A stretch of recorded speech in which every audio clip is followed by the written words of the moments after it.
আমাদের আহলে হাদিসদের প্রতি অনেক অভিযোগ আছে। প্রথম অভিযোগ কি জানেন ভাই? আমরা মিলাদ করি না। ভাই আছে কি নাই কথা বলেন?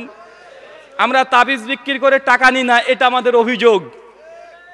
আমরা সাধারণত পীর মুরিদি তরিকায় এই যে হাদিয়া নিতে অভ্যস্ত নয়, এটা আমাদের প্রতি বড় অভিযোগ।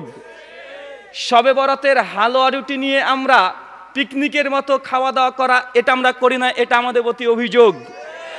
এমনও হাজারো অভিযোগ আছে মূলত আমাদের প্রতি। তার মূল কারণ হচ্ছে এগুলো যে আমরা এগুলোকে বর্জন করেছি আর তারা এগুলোকে ধর্ম মনে করেছে।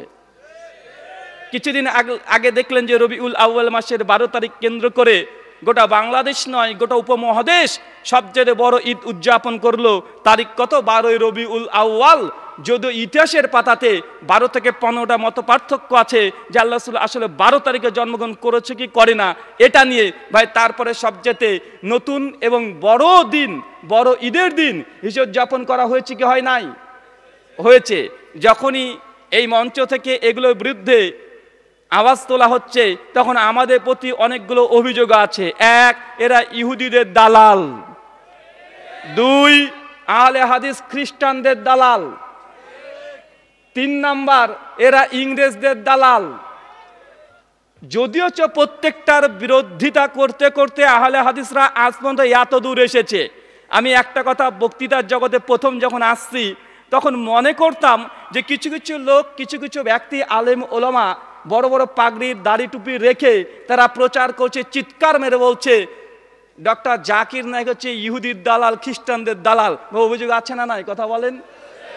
আমি তখন ভাবছি যে এই ব্যক্তিগুলো এমন অভিযোগ করে কিভাবে যে ডক্টর জাকির নায়েক ইহুদি খ্রিস্টানদের সঙ্গে বিতর্ক করে পরাস্ত করে নাস্তা নাবুদ করে ছেড়ে দিচ্ছে, এই ব্যক্তিকে বলছে ইহুদি খ্রিস্টানের দালাল। ভাই এটাকে সহ্য করা যায়?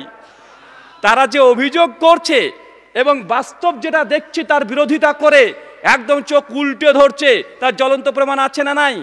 আছে। চিন্তা করে দেখেন, সত্য ইতিহাসকে যেন অমুসলিমরা বিকৃত করে মুসলিমদেরকে জঙ্গি, সন্ত্রাসী, আতঙ্কবাদী হিসাবে গোটা বিশ্ব জগতে প্রচার এবং প্রসার করছে, ঠিক একইভাবে আহলে হাদিসদের ইতিহাসকেও এক শ্রেণীর মুসলিমরা উল্টে দিয়ে আহলে হাদিসকে আজকে জঙ্গি, সন্ত্রাসী, আতঙ্কবাদী বলে ভাই কারাগারের মধ্যে আবদ্ধ রেখেছে কি রাখে নাই? আমি এইভাবে দৃষ্টি দিই, অমুসলিমরা ইসলামকে যে দৃষ্টি দিয়ে দেখে আহলে হাদিস সমাজকেও আমাদের মুসলিম ভাইরা সেই দৃষ্টি দিয়েই দেখে। অনেকটাই দেখবেন সেম মিল আছে। এর অনেকগুলো কারণ আছে। আজকে আপনাদের সামনে শুধুমাত্র বলবো যে আহলে হাদিস এটা নতুন কোনো দল নয়, এটা ইংরেজদের দেওয়া কোনো নামও নয়, কোনো দলও নয়, কোনো মানহাজ এটা নয়। তার জ্বলন্ত প্রমাণ কয়েকটা কোরআনের আয়াত, তারপর হাদিস থেকে, তারপর সালফে সালিহিনের কিছু কল থেকে আপনাদের কাছে আমি আলোচনা করার জন্য চেষ্টা করছি ইনশাআল্লাহ। পবিত্র কোরআন খুলবেন, সূরা তাওবা সূরা নম্বর 9 আয়াত নম্বর 122 আল্লাহ সুবহানাহু ওয়া তাআলা মধ্যাংশে বলছেন, বিশেষ করে কিছু কিছু মানুষ যখন একসঙ্গে দলবদ্ধ হয়ে জিহাদের মধ্যে ঝাঁপিয়ে পড়ছিল, এই প্রেক্ষাপটে আল্লাহ সুবহানাহু ওয়া তাআলা আয়াত নাজিল করছেন। অতঃপর পবিত্র কোরআন সূরা তাওবা আয়াত নম্বর 122 যদি পাঠ করেন, আল্লাহ সুবহানাহু ওয়া তাআলা বলছেন, তোমাদের মধ্যে একটা দল কেন থাকলো না যারা দ্বীনের জ্ঞান অর্জন করবে, তাফাক্কাউ ফিদ্দীন, এবং তার স্বজাতিদের কাছে গিয়ে এই দ্বীনি আলোচনা করবে, তাদের আকীদা বিশ্বাসকে সংশোধন করে দেবে।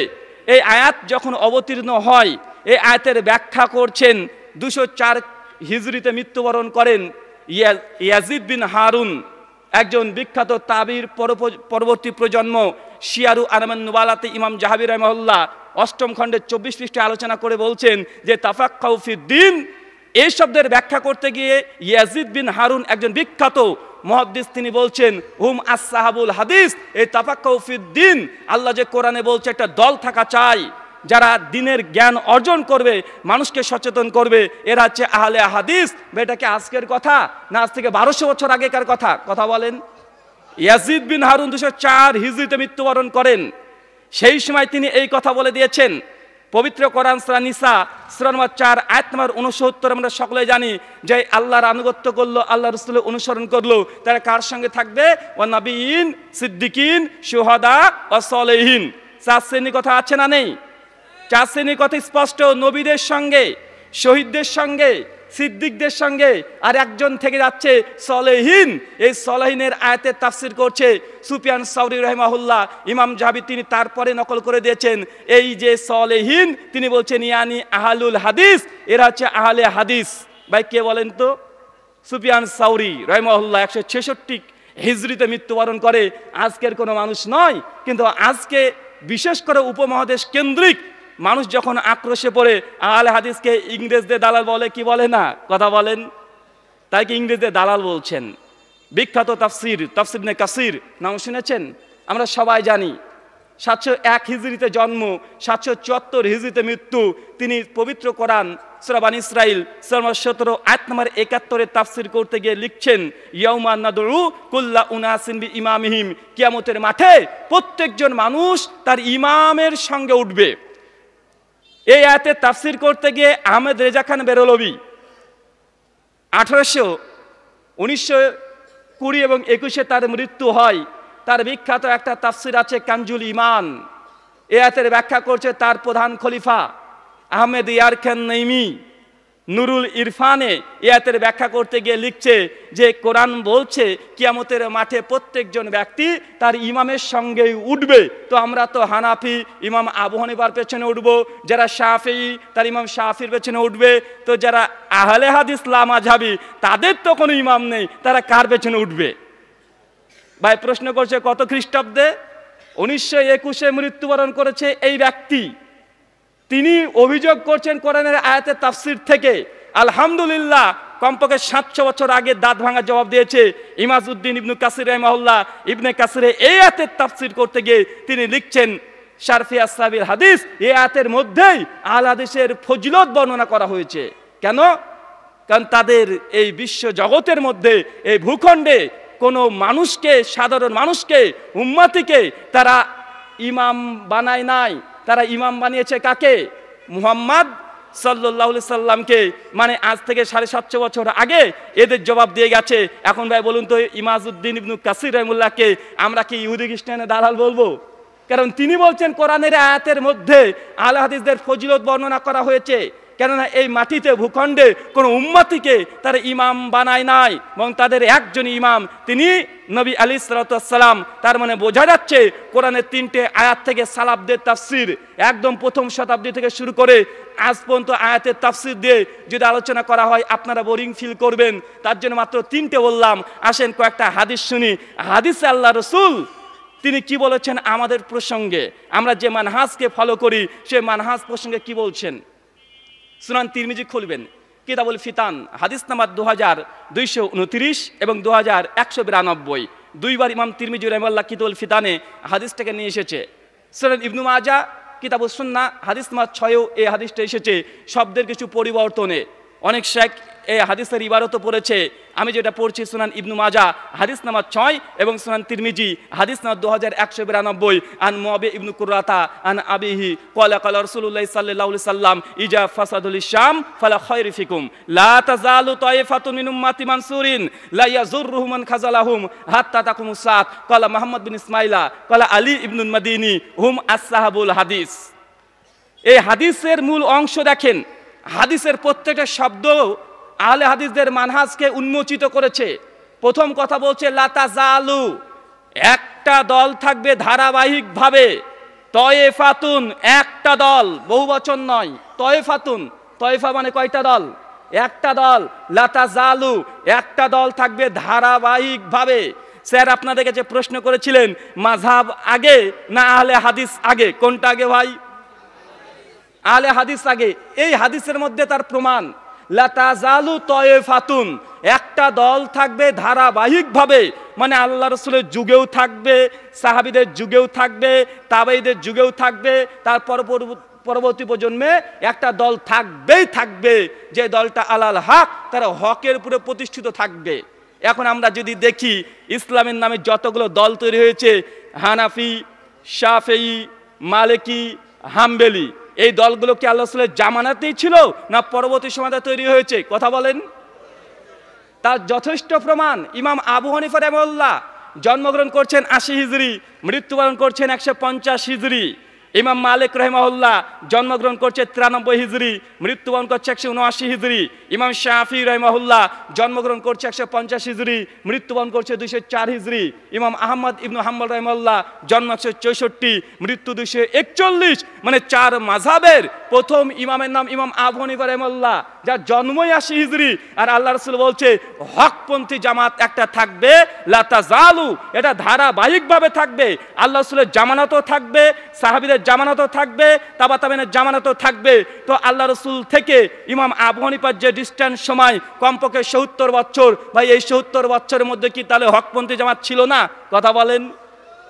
কারণ হাদিসের দাবি লা তাজালু তায়েফাতুন, একটা দল সর্ব অবস্থায় থাকবে। এই দলটা কোনো সময়, হকপন্থী জামাতটা কোনো সময় ফাঁকা থাকবে না। তো এই সময় কোন দলটি ছিল? বলছে আলাল হক, তারা হকের উপরে প্রতিষ্ঠিত থাকবে। হক কি ভাই বলুন তো? হক কি? সত্য, এটা আবিধানিক অর্থ। কোরআন সুন্নাহর আলোকে যদি আমরা হক বিশ্লেষণ করতে চাই, তো হক হচ্ছে প্রথম কোরআন। পবিত্র কোরআন সূরা কাহফ আয়াত নম্বর ২৯ আল্লাহ কোরআনকে আল হক বলেছেন, মানে কোরআনই হচ্ছে সত্য।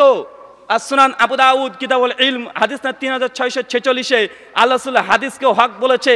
মানে এই জামাতটি, এই দলটি হকপন্থী জামাত, তাদের বৈশিষ্ট্য তারা কোরআন এবং হাদিসের উপরেই তারা অটল থাকবে। বিরোধিতারা যতই বিরোধিতা করুক না কেন, তাদের একটা লোম পর্যন্ত তারা বাঁকা করতে পারবে না। ভাই আজকে তার জ্বলন্ত প্রমাণ আছে না নাই? কথা বলেন। তার মানে আহলে হাদিসের এই যে ফজিলত, এটা সুনান তিরমিজির হাদিস। ইমাম তিরমিজি ২০৯ হিজরিতে জন্ম আর ২৭৯তে মৃত্যু। বা আজকের যুগের মানুষ জি না, এই হাদিসটাকে সুনান তিরমিজিতে আনার পরেই ইমাম তিরমিজি কল নকল করছে, চমৎকার কল। এই হাদিস বর্ণনা করার পর ইমাম তিরমিজি বলছেন, কলা মুহাম্মদ বিন ইসমাইলা, আমি ইমাম তিরমিজি আমার উস্তাদ ইমাম বুখারীকে জিজ্ঞাসা করলাম। আর ইমাম বুখারীকে যখন জিজ্ঞাসা করছে হাদিস প্রসঙ্গে, যে সাহায্য প্রাপ্তি দল তাইফে মানসুরা, একটা বিজয়ী কাফেলা কোনটা হবে, ইমাম বুখারী তিনি নিজের কথা না বলে তিনি বলছে, ঠিক এই হাদিস প্রসঙ্গে এই প্রশ্নটা আমি করেছিলাম আমার উস্তাদ আলী ইবনুল মাদিনীকে, যে তাইফে মানসুরা একটা বিজয়ী কাফেলা, যাদের বিরুদ্ধে আচরণকারীরা বিরোধিতা করেও কোনো ক্ষতি করতে পারবে না, যারা নাজাত প্রাপ্ত দল, ফেরকায়ে নারজি, কোন দলটা? ইমাম বুখারীর উস্তাদ আলী ইবনুল মাদিনী বলছেন হুম আহলুল হাদিস, তারা হচ্ছে আহলে হাদিস। ভাই কথা বুঝতে পারছেন? ঘুম আসছে ভাই? এটা অন্য কোনো জায়গা নেই। সুনান তিরমিজি কিতাবুল ফিতান হাদিস নাম্বার 2192 এবং 2229 ইমাম তিরমিজি 1200 বছর আগে বলে দিচ্ছেন ফেরকায়ে নারজি মুক্তিপ্রাপ্ত দল, তাদের মানহাজ হচ্ছে আহলে হাদিস। ভাই সেই আহলে হাদিসকে আজকে ইংরেজের দালাল বলছে, চিন্তা করেছেন? ইতিহাসকে বিকৃত করা।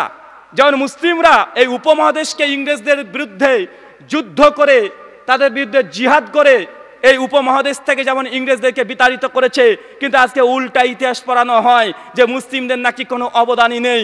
আছে কাদের? ওদের অনেক অবদান আছে, মুসলিমদের কোনো অবদান নেই। এটা উল্টো ইতিহাস। ঠিক একইভাবে আহলে হাদিসের বিশেষ করে ইতিহাসকেও আজকে উল্টানো হচ্ছে কি হচ্ছে না? হচ্ছে।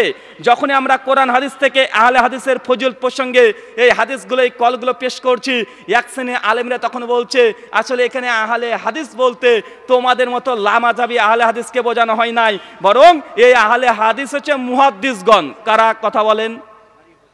তাদের একটা অভিযোগ আছে। তারপরেও কোরআন এবং হাদিসের তাফসীর থেকে যেগুলো বোঝা যায় আহলে হাদিসের একটা ফজিলত আছে। মুহাদ্দিসগণ বারবার করে বলছে এরা হচ্ছে ফেরকায়ে নারজি। তখন চক্রান্তকারীর একটা অভিযোগ করছে। কি অভিযোগ? বলছে হাদিসের যে ফজিলত আছে আহলে হাদিসদের ব্যাপারে, এই আহলে হাদিস আসলে তোমরা লামাযাবিরা নয়, এই আহলে হাদিস তো মুহাদ্দিসগণ, তাদের সঙ্গে আমরা 50% দ্বিমত করি। অবশ্যই আমরা বিশ্বাস করি আহলে হাদিসের প্রথম অংশের প্রথম সারি যারা, তারা হচ্ছে মুহাদ্দিসগণ। কারা? মুহাদ্দিসগণ, যারা হাদিসের খেদমত করেছে, ইমাম বুখারী, ইমাম মুসলিম, ইমাম আবু দাউদ, ইমাম তিরমিজি, এই ধরনের মুহাদ্দিসগণ প্রথম শ্রেণীর আহলে হাদিস। কিন্তু এ কথার জবাব দিয়ে গেছে ইমাম আহমদ ইবনে হাম্বল রাহিমাহুল্লাহ, খাতিব বাগদাদি, তার বিখ্যাত গ্রন্থ আছে তারিখে বাগদাদ, এবং তার আরও একটি গ্রন্থ আছে আল জামে, প্রথম খণ্ডের 144 পৃষ্ঠা, হাদিস নাম্বার 186-তে তিনি এই হাদিসের ফুটনোটে লিখছে যে ইমাম আহমদ ইবনে হাম্বল রাহিমাহুল্লাহ বলেছে আহলে হাদিস দুই ভাবে বিভক্ত। কয় ভাগে? কথা বলেন। দুই ভাগে। এক, আমিল ফিল হাদিস, যারা হাদিসের পরে সাধারণ আম জনতা হাদিসের পরে আমল করে, এরাও আহলে হাদিস। আর যারা আলিম ফিল হাদিস, যারা হাদিসের জ্ঞান অর্জন করেছে, এরাও আহলে হাদিস। বলেন আলহামদুলিল্লাহ। ভাই, আজ থেকে কত বছর আগে ইমাম আহমদ ইবনে হাম্বল মৃত্যুবরণ করেছে 241 হিজরিতে। তিনি এর সমাধান দিয়ে গেছে আজ থেকে 1200 বছর আগে। বলছে আহলে হাদিস শুধু মুহাদ্দিসগণ নয়, আহলে হাদিস দুই ভাগেই বিভক্ত। এক, মুহাদ্দিসগণ; দুই, যারা নিঃশর্তভাবে হাদিসের প্রতি আমল করে আম জনতা, এরাও আহলে হাদিস। আলহামদুলিল্লাহ। শাইখুল ইসলাম ইমাম ইবনু তাইমিয়া রাহিমাহুল্লাহ তার মাজমুল ফতোয়া 4th খণ্ডের 95 নম্বর পৃষ্ঠাতে ইমাম আহমদ ইবনে হাম্বলের কল নকল করে আরো বিস্তারিত ব্যাখ্যা করে বলছেন যে আহলে হাদিসরা দুই ভাগেই বিভক্ত। এক, সাধারণ আম জনতা যারা নিঃশর্তভাবে হাদিসের উপরে আমল করে, এরাও আহলে হাদিস। আর যারা হাদিস নিয়ে গবেষণা করে, হাদিসের মুহাদ্দিসগণ, এরাও আহলে হাদিস। তাই আম জনতা আমাদেরকে আহলে হাদিস থেকে খারিজ করা সম্ভব নয়। কেন আহলুস সুন্নাহ ওয়াল জামাতের বড় বড় মুহাদ্দিসগণ এই উপাধি দিয়ে গেছে, হাদিসের উপরে আমল করলেও আহলে হাদিস হওয়া যায়। আলহামদুলিল্লাহ। ইমাম ইবনু হিব্বান, সহিহ ইবনু হিব্বানের 61 নম্বর হাদিসের অধীনে একটা অধ্যায় কায়েম করেছে, তাইফে মানসুরা হুম আসহাবুল হাদিস, এই নামে ইমাম ইবনু হিব্বান তার সহিহ ইবনু হিব্বানের 6162 নম্বর হাদিসের অধীনে লা তাজালু তায়ফাতুন, এই হাদিসকে নিয়ে আসার পরে তিনি আহলে হাদিসের বৈশিষ্ট্য বর্ণনা করেছে। এক, এরা হাদিসের প্রতি আমল করে। দুই, এরা হাদিসের আলেম হয়, মানে হাদিস নিয়ে গবেষণা সবসময় করতে থাকে। তিন, এরা বেদাতীদের মূল উৎপাটন করে ছাড়ে, এরা হচ্ছে আহলে হাদিস। কয়টা ভাই? তিনটা। কে বলেছে? ইমাম ইবনু হিব্বান, 4th শতকের মানুষ তিনি, আজকের মানুষ নয়। তিনি 3টে বৈশিষ্ট্য বলে গেছে। এইভাবে হাজার হাজার তথ্য প্রমাণ দেওয়া যায়। আহলে হাদিস শুধু আম জনতা, এরাও আহলে হাদিস। হাদিসের মুহাদ্দিসগণ তারাও আহলে হাদিস হতে পারে। একটা টিট ফর ট্যাট নেন, যেটা আমার ভাষায় অ্যান্টিভেনাম। আমাদের প্রতি যারা অভিযোগ করে তার দুজন বন্ধু, যারা দেওবন্দি মানহাজকে মেনে চলে আর যারা বেরলভী মাযহাবকে মেনে চলে, তারা তো বলে আমাদেরকে, ভাই বলে না, তারাই অভিযোগটা করে। তাদেরকে বলেন যে ভাই তুমি যে দেওবন্দি, তো দেওবন্দি কেন? কারণ দেওবন্দি নামাঙ্কন করা হয়েছে দারুল উলুম দেওবন্দ, আমাদের ভারতের একটা মাদ্রাসা। ওই মাদ্রাসা থেকে যারা পড়াশোনা করে তাদেরকে লকব দেওয়া হয় দেওবন্দ। তো যারা নিজেদেরকে ভারত বাংলাদেশের মাটিতে অজস্র আম জনতা যারা দারুল উলুম দেওবন্দকে স্বপ্নেও দেখেনি, বারান্দায় পা দেওয়া তো দূরের কথা, বা তারাও নিজেদেরকে দেওবন্দি পরিচয় দেয় কি দেয় না? তো তোমরা যদি দেওবন্দীদের আকীদা মানহাজ মেনেই যে তোমরা দেওবন্দি হতে পারো, তো আমরা মুহাদ্দিসগণদের আকীদা মানহাজ মেনেও আম জনসাধারণ কেন আমরা আহলে হাদিস হতে পারবো না? একই জবাব, টিট ফর ট্যাট। কারণ এখানে বুঝতে হবে তারা দেওবন্দ মাদ্রাসায় জিন্দেগিতে চোখে দেখে নাই, নামই শোনে নাই, বর্তমান মুহাদ্দিস কে আছে তাও জানে না, অথচ নিজেদেরকে দেওবন্দি বলে পরিচয় দিচ্ছে, বেরলভী বলে পরিচয় দিচ্ছে। কেন? তারা আকীদা মানহাজ মানে এই জন্যই। ঘরের মধ্যে সাপ আর একটা সমস্যা আছে। আমাদের আহলে হাদিস সমাজের সঙ্গে সেম টু সেম মিল আছে, কয়েকটা জায়গায় মত পার্থক্য। ওরা আবার আহলে হাদিস সমাজকে বিভক্ত করার জন্য আর একটা মাথা ভাঙা কাজ করছে, খামখেয়ালি কাজ করছে। কি জানেন? আহলে হাদিস বলে পরিচয় দেওয়া যাবে না, দিতে হবে মুসলিম। বাঁচে না নাই? কথা বলেন। আহলে হাদিস বলে পরিচয় দেওয়া যাবে না, বরং মুসলিম বলে পরিচয় দিতে হবে। কেন? কারণ কোরআন মাজিদে 8-10টা আয়াত আছে, আল্লাহ বারবার বলছে তোমাদের নাম মুসলিম রাখা হলো, তোমরা বলো তোমরা মুসলিম। এইভাবে পবিত্র কোরআন সূরা নিসা, সূরা আলে ইমরান আয়াত নম্বর 64, সূরা হাজ আয়াত নম্বর 78, সূরা হামিদ সাজদা আয়াত নম্বর 33-34, অনেকগুলো আয়াতকে গুচ্ছা করে বলছে যে আল্লাহই বলছে কোরআনে যে তোমাদের পরিচয় মুসলিম, তোমরা মুসলিম বলো, তোমাদের নাম মুসলিম রাখা হয়েছে। অথচ কেন আমরা আহলে হাদিস পরিচয় দেবো? ভাই এমন যুবক আছে না নাই? কথা বলেন। এবং এরা সংখ্যায় বাড়ছে। আজকের মজলিসে কেউ আছেন যে নিজেকে মনে করেন যে আহলে হাদিস পরিচয় দেওয়া জায়েজ নয়, এটা উচিত নয়, বরং মুসলিমই পরিচয় দিতে হবে, এমন কেউ আছেন? একটু হাত তোলেন তো ভাই। ভাই দাঁড়ান, দাঁড়িয়ে পড়েন। ক্যামেরাম্যান ভাই, ভয় নাই ভাই, আমি আপনার বন্ধু। নিজেকে মুসলিম পরিচয় দিতে হবে, আহলে হাদিস পরিচয় দেওয়া যাবে না। যারা যাবে না পক্ষে শুধু মুসলিমই বলতে হবে এমন কোনো ব্যক্তি আছেন? একটু হাত তোলেন তো ভাই। চাচা ওঠেন।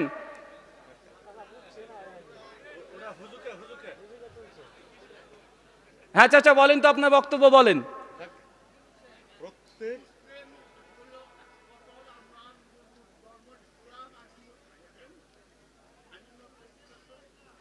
আলহামদুলিল্লাহ, বসেন। প্রত্যেক আহলে হাদিস মুসলিম, কিন্তু প্রত্যেক মুসলিম আহলে হাদিস না। জি আলহামদুলিল্লাহ, কাদিয়ানি তারাও মুসলিম দাবি করে। জি জি আলহামদুলিল্লাহ। আমি শ্রোতাদের কাছে জানতে চাচ্ছি বা জানতে চাচ্ছিলাম এই মর্মে যে অনেকে আছেন। চাচা ঠিক আছে, আমাদের উত্তর হয়ে গেছে, চাচা বসে পড়েন। তো অনেক যুবক, বিশেষ করে কিছু কিছু মানুষের অডিও লেকচার শুনে তারা এই পরিচয় দিতে বেশি তারা স্বাচ্ছন্দ্য বোধ করছে যে মুসলিম পরিচয় দিতে হবে, আহলে হাদিস পরিচয় দেওয়া যাবে না। আমি একজন যুবককে দাঁড় করিয়েছিলাম, ভাই আপনি দাঁড়ান তো, ভাই আপনি দাঁড়ান, হ্যাঁ আপনি দাঁড়ান, ভাই দাঁড়ান দ্রুত, অনেক রাত। ভাই আপনার নাম কি? শাহিদ। আলহামদুলিল্লাহ। ভাইয়ের নাম কি ভাই? আল্লাহ সুবহানাহু ওয়া তাআলা আমাদের নাম কোরআনে কি রেখেছে? মুসলিম। ওই ভাইয়ের নামে শাহেদ। ভাই কে নাম রেখেছে আপনার? আপনার আব্বা। তো আল্লাহর নাম রেখেছে আপনার মুসলিম, আপনার বাপ নাম রেখেছে শাহেদ। তো শাহেদ নামে পরিচয় কেন দিচ্ছেন? মুসলিম নামে পরিচয় দেবেন? কথা বোঝেন নাই ভাই? আল্লাহ আমাদের নাম রেখে দিয়েছে মুসলিম, আর আপনার বাবা মা নাম রেখেছে শাহেদ, রাম, শ্যাম, যদু, মধু, নাট, বল্টু, অনেক নাম আছে। তো নাট, বল্টু আপনার বাপ যে নামটাই দিয়েছে ওই নামেই আপনি পরিচয় দিচ্ছেন গোটা বিশ্ব জগতে। আর যখনই আমাদের সামনে আসছেন তখন বলছেন আহলে হাদিস বলা যাবে না, মুসলিম বলতে হবে। ওরা যদি অভিযোগের জবাব দিতে যায় এইভাবে যে ভাই নাম রাখা তো হাদিস দ্বারা প্রমাণিত, আমরা বলবো আল্লাহর কাছে দুটো নাম সবচেয়ে প্রিয়, একটা আব্দুল্লাহ, একটা আব্দুর রহমান। আল্লাহ রাসূল বলেছে দুটো নাম আল্লাহর কাছে প্রিয়, একটা আব্দুল্লাহ, একটা আব্দুর রহমান। তাই তোমাদের সবার নাম রাখতে হবে এখন থেকে আব্দুল্লাহ আর আব্দুর রহমান, অন্য কোনো নাম হাদিস থেকে রাখা প্রমাণিত নয়। কথা বুঝতে পারছেন? এটাকে বলা হয় ঘরের মধ্যে সাপ। আমাদের আকীদা, মানহাজ সমস্ত কিছু এক আছে। দু চারটে কথা কোথা থেকে কি শিখেছে, দু চারটে কোরআন মাজিদের আয়াতকে সামনে রেখে, অনুবাদকে সামনে রেখে বলছে আমাদেরকে শুধু মুসলিম বলতে হবে, আমাদেরকে আহলে হাদিস বলা যাবে না। এটা আহলে হাদিসকে একদম ভেঙে চূর্ণ বিচূর্ণ করার জন্য আর একটা কৌশল চলছে। তাই মনে রাখবেন, আহলে হাদিস এ পরিচয় আমি দিচ্ছি এমনটা নয়, বরং ইমাম বুখারীকে আহলে হাদিস বলা হয়, আহলে হাদিসদের নেতা। রিজাল শাস্ত্রের কিতাবগুলো পড়েন, হাজার হাজার জায়গাতে এমন তথ্য প্রমাণ পেয়ে যাবেন যে মুহাদ্দিসগণকেও আহলে হাদিস বলা হচ্ছে, তার অনুসারীকেও আহলে হাদিস বলা হচ্ছে। ইমাম বুখারী যদি পরিচয় দিতে পারে, যার বুখারী পড়ে আপনি আজকে ফতোয়াবাজি করছেন, ইমাম বুখারী যদি আহলে হাদিস হয় তো আপনি আমার কে? যার বুখারী, যার তাফসীর যদি না পড়েন আপনি কোরআন মাজিদের হাদিসের কিছুই বুঝতে পারবেন না। ইমাম তিরমিজি সুনান তিরমিজিতে আনার পর আহলুল হাদিসকে ফেরকায়ে নারজি ঘোষণা করছে। আলী বিন মাদিন ইমাম বুখারীর উস্তাদ বলছে হুম আসহাবুল হাদিস, যারা তাইফে মানসুরা সাহায্য প্রাপ্তি দল, নাজাত প্রাপ্ত দল, তারা হচ্ছে আহলে হাদিস। আর আপনি বলছেন আহলে হাদিস পরিচয় দিলে কি তৈরি হয়ে যায়? একটা দল দল মনে হয়, বা আছে না নাই? কারণ আহলে হাদিস বললে একটা দল দল মনে হয়। তো ভাই আহলে হাদিসকে যদি দল দল মনে হয়, ধরে নিলাম, হাদিস খোলেন সুনান আবু দাউদ দ্বিতীয় খণ্ড প্রথম খণ্ড 636 পৃষ্ঠা, কিতাবুস সুন্নাহ হাদিস নাম্বার 4597 এবং মিশকাত হাদিস নাম্বার 171। আল্লাহ রাসূল বলছেন আমার উম্মত 73টা দলে বিভক্ত হবে। কয়টা দলে? কথা বলেন। কুল্লুহুম ফিন্নার, প্রত্যেকে যাবে জাহান্নামে, ইল্লা মিল্লাতুন ওয়াহিদা, শুধুমাত্র একটা দল যাবে জান্নাতে। সে জান্নাতি দল কোনটা? কথা বলেন। মুসলিম। আল্লাহ রাসূলকে যখন সাহাবীরা জিজ্ঞাসা করলো মান হিয়া রাসূলুল্লাহ, আল্লাহ রাসূল সবাই তো জাহান্নামে যাবে, জান্নাতি দলের পরিচয় কি? আল্লাহ রাসূল বলেছে ওরা হচ্ছে মুসলিম। এই কথা বলেছে না, আল্লাহ রাসূল বলছে মুসলিমরা বিভক্ত হবে 73টা দলে, সবাই জাহান্নামে যাবে, মানে মুসলিমরা জাহান্নামে যাবে। আর যে দলটা জান্নাতে যাবে তার কি বলেছে? মা আনা আলাইহি ওয়া সাহাবী, যারা আমাকে অনুসরণ করে চলছে, আমার সাহাবীকে মেনে চলবে, এরা হচ্ছে জান্নাতি দল। তো আল্লাহ রাসূল জান্নাতি দল কি মুসলিম বলেছে না বৈশিষ্ট্য বলেছে? কথা বলেন। বৈশিষ্ট্য বলেছে। যারা সাহাবীদেরকে মেনে চলে, আল্লাহ রসুলকে মেনে চলে, এরা হচ্ছে ফেরকায়ে নারজি তথা বৈশিষ্ট্য দিয়ে আল্লাহ রসুল দলকে চিহ্নিতকরণ করেছে, কোনো নাম বলে নাই। আর গোটা বিশ্ব জগতে একটাই মানহাজ আছে, যারা কোরআন সুন্নাহর বিরুদ্ধে যত বড় মহাপুরুষ মহত্তম মহাপুরুষ আসুক না কেন তার কথার 5 পয়সা দাম দেয় নাই। সেই দলটা, সেই মানহাজের নামই হচ্ছে আহলুল হাদিস তথা সালাফি। কথা বুঝতে পারছেন? তথা আহলুস সুন্নাহ ওয়াল জামা, এগুলো আলাদা আলাদা কোনো জায়গা নয়, বরং দেখবেন পবিত্র কোরআনে অনেক জায়গাতে আছে আসহাবুল নার, আছে না নাই? কথা বলেন। আসহাবুল নার অনেক জায়গাতে আছে, আহলুন নার আছে না নাই? মানে আল্লাহ বুঝাচ্ছেন যে আসহাবুল নার আর আহলুন নার একই জিনিস। তাই মুহাদ্দিসগণ যেখানে যেখানে বলছে আসহাবুল হাদিস, একই কথা একই মুহাদ্দিস অন্য জায়গায় আবার বলেছে আহলুল হাদিস, তারপরে দুটোর মধ্যে কোনো পার্থক্য নেই। এইখানে আবার আরেকজন ধরে টানা হেসরা করছে, কি জানেন? বলছে এরা আহলে হাদিস, কিন্তু আসলে জান্নাতি দল হচ্ছে আহলুস সুন্নাহ।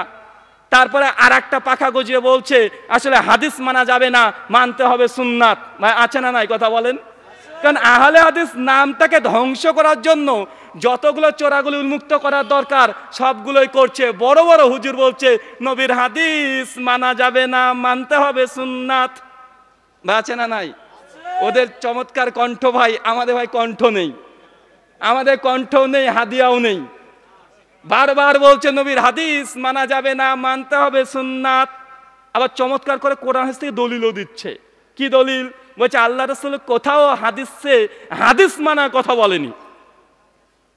যখন আপনি বলবেন কেন, ওই যে মিশকাতে হাদিসটা আছে 186 নম্বর হাদিস, মুয়াত্তা মালিক 1594 নম্বর হাদিস, মুরসাল সনদে এসেছে এবং এটা মুস্তাকিল হাকিমে হাসান সনদে এসেছে। আল্লাহ রাসূল বলছেন আমি তোমাদের মধ্যে দুটো জিনিস ছেড়ে গেলাম, এক কিতাব আল্লাহ, আল্লাহর কিতাব আল কোরআন, ওয়া সুন্নাতে রাসূলি, রাসূলের সুন্নাত বলেছে, হাদিস তো বলেনি। তাই আমরা এটা ভাই এক শ্রেণীর মানুষ অভিযোগ করছে কি করছে না? করছে। আবার তারা দলিল দিচ্ছে 2 নম্বর দলিল সুনান তিরমিজি কিতাবুস সুন্নাহ হাদিস নম্বর 2676। আল্লাহ রাসূল বলছেন আমার মৃত্যুর পর ইখতিলাফুন কাসীরা, আমার উম্মত বড় বড় মতনৈক্য মতভেদ করবে। তখন আল্লাহ রাসূল বলছে ফালাইকুম বিসুন্নতি, তখন তোমরা আমার সুন্নাতকে আঁকড়িয়ে ধরো। বলছে এই যে আল্লাহ রাসূল সুন্নাতকে ধরার কথা বলছে, হাদিস ধরার কথা বলে নাই। ভাই কথা বুঝতে পারছেন? তাদের যে অভিযোগ এটা দলিল ভিত্তিক, কারণ আল্লাহ রাসূল সত্যি সুন্নাত মানতে বলছে, সুন্নাতকে আঁকড়ে ধরতে বলছে, এখানে হাদিসকে আঁকড়ে ধরতে বলছে না। তাদের দাবি 3 নম্বর, তারা যুক্তি দিচ্ছে এবার হাদিস মানা যাবে না। তার যুক্তি কি জানেন? বলছে হাদিস হলেই যে মানতে হবে এটা সঠিক কথা নয়। কারণ ইমাম বুখারী সহিহ বুখারীর 224 নম্বর হাদিস নকল করেছেন যে আল্লাহ রাসূল একটা নোংরা স্তূপের ধারে গেলেন, দাঁড়িয়ে দাঁড়িয়ে পেশাব করলেন। এখন হাদিস যদি মানতে হয় আহলে হাদিসকে দাঁড়িয়ে দাঁড়িয়ে পেশাব ফিরতে হবে। ভাই বলছে কি বলছে না? কথা বলেন। আরেকজন হুজুর ও আবার যুক্তি দিয়ে বলছে সহিহ বুখারীর মধ্যে সহিহ সনদে হাদিস বর্ণনা আছে আল্লাহ রাসূলের 9 জন অথবা 11 জন বিবি ছিল, তারা বিয়ে করেছে। এখন আহলে হাদিসরা কেন 2-3টা বিয়ে করে? 11টা করে দেখাক। ভাই অভিযোগ আছে না নাই? কথা বলেন। ওই যে বুখারী করে আহলে হাদিসরা লাফাই, তো বুখারীর মধ্যে তো আছে আল্লাহ রাসূল দাঁড়িয়ে পেশাব ফিরেছে, বুখারীর মধ্যে তো আছে আল্লাহ রাসূল 11টা বিয়ে করেছে, তো আহলে হাদিসরা কেন 11টা বিয়ে করে না? ভাই জবাব লাগবে কি লাগবে না? কথা বলেন। আমার জবাব tit for tat, anti venom. প্রথম জবাব, ওই হুজুরকে জিজ্ঞেস করেন হুজুর হাদিস মানে কি? তো আল্লাহ রাসূলের কথা, আল্লাহ রাসূলের কাজ, আল্লাহ রাসূলের সমর্থন, মুসলিম উম্মার ইজমা আছে, আরো কিছু শাখাগত অনেক মুহাদ্দিসগণ বলেছেন। তো আল্লাহ রাসূলের কথা, কাজ, সমর্থন। হুজুরকে বলেন হুজুর সুন্নাত মানে কি? হুজুর বলবেন আল্লাহ রাসূল যে কর্ম করেছেন, যে কাজ করেছেন এটাই সুন্নাত। হুজুরের দাবি করে কি হাদিস মানা যাবে না, সুন্নাত মানতে হবে। কথা বুঝতে পারছেন ভাই? কথা বুঝতে পারছেন? সুন্নাত কাকে বলে? আল্লাহ রাসূল যে কাজ করেছেন এটাই সুন্নাত। ওরা দাবি কি করছে? হাদিস মানা যাবে না, মানতে হবে সুন্নাত। এবার হুজুরকে অ্যান্টিভেনাম দেন, হুজুর আপনি যে বললেন সুন্নাত তাহাকেই বলা হয় যে কর্ম আল্লাহর নবী করেছে এটাই সুন্নাত। আপনি যদি সুন্নাত মানার দাবিদারি হন তো আল্লাহ রাসূল 11টা বিয়ে করেছে, হুজুর তুমি 11টা বিয়ে করো, আমি কেন করব? আল্লাহ রাসূলের কর্মই তো সুন্নাত রে বাবা। তো আল্লাহ রাসূলের যে কর্ম করেছেন এটাই তো সুন্নাত। সুন্নাত মানে তো এটা, তো সুন্নাত মানার দাবিদার তুমি, আমি তো না রে বাবা। তাই বিয়ে যদি করতে আগে তুমি করো, আমরা পরে লাইনে আছি। আল্লাহ রাসূল দাঁড়িয়ে পেশাব ফিরেছেন, এটা কর্ম তো, আর কর্মটাই তো সুন্নাত। তো বাবা তুমি দাঁড়িয়ে পেশাব ফিরো, আমাকে বলো কে? কথা বোঝেন নাই ভাই? উনাকে 3 নাম্বার আবার জবাব দেন, হাদিস যদি মানা না যায়, সুন্নাত মানতে হবে, তো তাকে বলুন জান্নাতের যে বর্ণনা রাসূল দর্শন করে এসে বলেছে, এগুলো হাদিসের অন্তর্ভুক্ত না সুন্নাতের? কথা বলেন। এগুলো হাদিসের অন্তর্ভুক্ত। বেটা তুমি হাদিস মানবা না সুন্নাত মানবা, তো আল্লাহ রাসূল যে জান্নাতে বর্ণনা বলেছে এই হাদিসগুলোকে অস্বীকার করে দেখো। আল্লাহ রাসূল কিয়ামতের আলামত প্রসঙ্গে যেসব বর্ণনা করে গেছে, এগুলো হাদিসের অন্তর্ভুক্ত না সুন্নাতের অন্তর্ভুক্ত? এগুলো হাদিসের অন্তর্ভুক্ত, আল্লাহ রাসূলের বলা কথা। এই কথা এগুলো রাসূল কর্ম করে দেখিয়েছেন নাকি কিয়ামত কিভাবে হচ্ছে? না, এটা কর্ম না, এটা বলেছেন, মানে এটা হাদিস। তো আল্লাহ রাসূলের হাদিস যদি মানা না যায়, তো কিয়ামতের আলামত প্রসঙ্গে যেসব বর্ণনা এসেছে অস্বীকার করে দেখো। কবরের আযাব কেমন ভাবে হবে, এগুলো হাদিসের অন্তর্ভুক্ত, অস্বীকার করেই দেখো। আল্লাহ রাসূলের শারীরিক গঠন কেমন ছিল, কেমন ভাবে চলতেন, কেমন ভাবে কথা বলতেন, কেমন ভাবে হেলান দিতেন, কি খেতেন, কি পড়তেন, কি ভালোবাসতেন, এগুলো কিসের অন্তর্ভুক্ত? হাদিসের অন্তর্ভুক্ত। হাদিস যদি মানা না যায়, এগুলো অস্বীকার করেই দেখো। কথা বুঝতে পারছেন? মানে এগুলো হাদিসকে অস্বীকার করা অনেকগুলো দল আছে। কিছু কিছু মানুষ শত্রুতা করে হাদিস অস্বীকার করতে চায়, আহলে হাদিসদের বিরোধিতা আচরণ করতে গিয়ে। কেন? তারা নিজেদের পরিচয় দিচ্ছে আহলুস সুন্নাহ, আর আমরা বলছি আহলে হাদিস। তাই তারা বোঝাতে চাচ্ছে, রে বাবা আসলে হাদিসের চাইতে সুন্নাতের গুরুত্ব বেশি। আমরা এই জন্য বলি যে পৃথিবীতে যত হাদিস আছে সমস্ত হাদিসের উপরে আমল করা সম্ভব, তো সমস্ত সুন্নাতের উপরে আমল করা সম্ভব নয়। কেন বলেন তো ভাই? হুজুর মনে করছে অঙ্গ প্রত্যঙ্গ দিয়ে বাস্তবায়ন করার নামই শুধুমাত্র আমল, এ ব্যতীত কোনো আমল নাই। ভাই আল্লাহকে ভয় করা এটা ইবাদত কি ইবাদত নয়? কথা বলেন। আল্লাহকে ভয় আমরা হাত পা দিয়ে করছি না অন্তর দিয়ে করছি?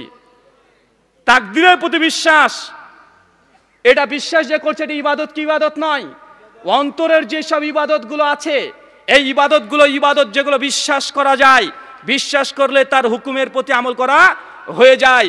আল্লাহ রাসূল 11টা বিয়ে করেছে, এই হাদিসের প্রতি আমাদের বিশ্বাস আছে কি নেই? কথা বলেন। আমাদের আকীদা তিনি 11টা বিয়ে করেছে, এই যে বিশ্বাস করি, এই তো হুজুর আমল হয়ে গেল, নতুন করে আমল করার দরকার আছে? কথা বোঝেন নাই ভাই? তাই হাদিস মানা যাবে না, সুন্নাত মানতে হবে, এটা একটা নিকৃষ্ট কথা। হাদিসকে অস্বীকার করার জন্য মানুষের ব্রেনের মধ্যে অনেকগুলো কথা ঢুকে নেওয়া হচ্ছে। মনে রাখবেন, আহলে হাদিস এটা আজকের নয়, এই একদম আমাদের স্যার তিনি বিস্তারিত বিস্তীর্ণভাবে তিনি বিশেষ করে উপমহাদেশ কেন্দ্রিক আহলে হাদিসদের যে চ্যালেঞ্জিং মুহূর্তগুলোকে একদম তারা প্রতিহত করেছে, এগুলো আপনাদের সামনে পেশ করেছে। আমি শুধুমাত্র এতটা আপনাদেরকে বোঝানোর চেষ্টা করলাম, আহলে হাদিসের বিরুদ্ধে যত অভিযোগ করুক না কেন, একটু ভালোভাবে চিন্তা করেন, পড়াশোনা করেন, দেখবেন প্রত্যেকটা অভিযোগ তাদের কাঁধে গিয়ে পড়বে। কারণ আহলে হাদিস বিশুদ্ধ মানহাজ, তাদের দলিল হচ্ছে কোরআন এবং সুন্নাহ। আর কোরআন সুন্নাহর বিরোধিতা আচরণ করা মানেই ভাই কখনো হককে প্রতিহত করা যায় না। এর জ্বলন্ত দৃষ্টান্ত একাধিক আছে। শেখ সানাউল্লাহ অমৃতসরী রাহিমাহুল্লাহর কথা বলেছে যে কাদিয়ানীদের সঙ্গে মুনাজারা করতে গিয়ে তাকে পায়খানার মধ্যে পর্যন্ত মৃত্যুবরণ করতে হচ্ছে। এগুলো হচ্ছে আহলে হাদিসের এক একটা নজির, আদিবদ্ধ কাল পর্যন্ত হয়ে আসছে। মহান সত্তা আল্লাহর কাছে দোয়া, এই প্রার্থনা, গভীর রাত্রি হয়ে যাচ্ছে, আপনাদের সময় আর নষ্ট করতে যাচ্ছি না। তাই আহলে হাদিসদের আন্দোলন, আহলে হাদিসদের ক্রমবিকাশ, আপনাদের বিশেষ করে রাজশাহী, আমাদের মুর্শিদাবাদ, মালদা, এখান থেকে এত পরিমাণে বাঙালি মুসলিমরা জিহাদি আন্দোলনে এবং পাশাপাশি ভাষা আন্দোলন থেকে শুরু করে সমস্ত কিছু মূল ভিত ছিল শুধুমাত্র এই মালদা, মুর্শিদাবাদ আর আপনাদের বিশেষ করে রাজশাহী জেলার বিভিন্ন অঞ্চলগুলো। একটু ইতিহাসগুলো ঘেটে দেখবেন, আমাদের বিহারের অনেক অংশ আছে, অনেকগুলো আপনাদেরকে বলা যেতে পারে আমাদের ঐতিহ্য ভুলে যাবেন না। আহলে হাদিসের ইতিহাস প্রত্যেকটা ঘরে ঘরে নিজেদের ছেলেদেরকে পড়ানো উচিত। মনে রাখবেন, যে জাতি তার ইতিহাস ভুলে যায়, সে জাতি কখনো সফলতার দ্বার প্রান্তে উপস্থিত হতে পারে না। যদি আপনি ইতিহাস ভুলে যান, 100 বছর পর নতুন ইতিহাস তৈরি করে আমাদের অরিজিনাল ইতিহাসকে একদম কবরে দাফন করে দিবে 4 তাকবীরের সহিত। সেই দিন মনে হবে আসলে আপনারা অপরাধী, আপনারা সেই দিন আর নিজেদের মুখটাকে উজ্জ্বল দেখাতে পারবেন না। তাই বিশেষ করে আহলে হাদিসদের যে ক্রমী বিকাশ, তাদের যে আন্দোলন, তারা যেইভাবে উপমহাদেশকে এত সুন্দর বিশুদ্ধভাবে পবিত্র কোরআন এবং সহিহ সুন্নাহ নিজেদের প্রতি নির্যাতিত হয়ে আপনাদেরকে আজ পর্যন্ত এই মানহাজের দাওয়াত দিয়ে যাচ্ছে, তাদের সঙ্গে থাকবেন। আল্লাহ সুবহানাহু ওয়া তাআলার কাছে দোয়া প্রার্থনা, আল্লাহ আমাদেরকে কথাগুলো বোঝার তৌফিক দান করো। সকলে পড়ি আল্লাহুম্মা আমিন। আমাদের মধ্যে যারা মৃত্যুবরণ করছে, আল্লাহ তুমি তাদেরকে শিরিক না করে থাকলে তাদেরকে ক্ষমা করে জান্নাতুল ফেরদৌস দান করো। সকলে পড়ি আল্লাহুম্মা আমিন। এ দাওয়া রেখে আজকের মতো আমার বক্তৃতা শেষ করছি। ওয়ামা আলাইনা ইল্লাল বালাগ। আসসালামু আলাইকুম ওয়া রাহমাতুল্লাহি ওয়া বারাকাতুহু।